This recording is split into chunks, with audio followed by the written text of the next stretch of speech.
DJ Flows Beats.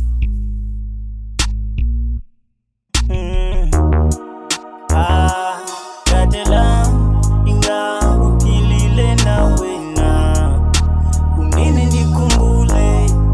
wenzi ngondo ya mizulele welele waze wakute nawe kunini ndikumbule wenzi ngondo ya mizulele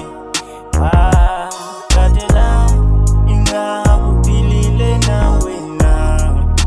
kunini ndikumbule wenzi ngondo ya mizulele welele waze wakute nawe kunini ndikumbule wenzi ngondo ya mizulele tela ndithi akolola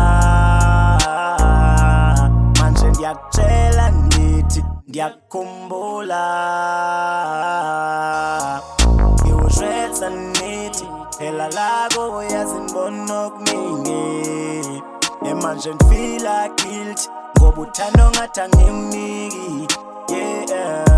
uye ma-celebrity ujabulisa imizwa ungibhiki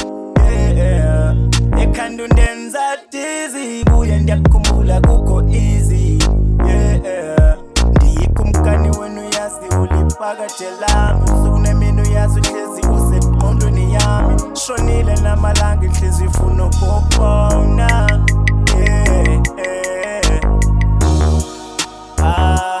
katela inga uphilile na wena kunini ndikhumbule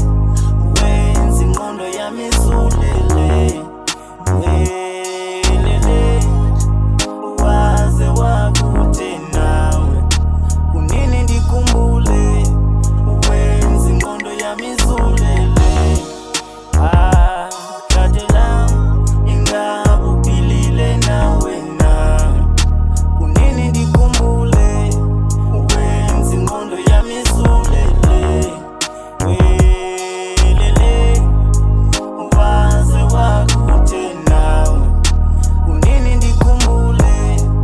wenzi ngondo yami izulele sikudelene okosagqibelana ngamehlo enyama sabonani sengimane ukusicolisa ngibuka ezifotweni ndalibuya ndiyakukhumbula zangihlupha inkumbulo ingase ngikhwaze igama lakho kakhulu ndivele izwe lonke likhwaze kunomathotholo emsakazweni dala uthando lwakho soze labhanga lohlala ikhona kume enhliziyweni thanda wena cha uthando lwami lunye jwi lwakho va andibabona abanye amehlo wami lothando lwakho avalekile mba xa ngicinga ngawe ngihleli nawe vele zizehlela inyembezi emehlweni ngamanye amaxesha xa ngicinga ngawe vele ngibe semathandweni njesithubeni vele nginqume ndizihambele esitratweni mhlawumbi bathi ndiligezo meza andibasoli abayazi uba kwenzeka ntoni kum engqondweni mhlawumbi bathi ndiligezo meza andibasoli abayazi uba kwenzeka ntoni kum engqondweni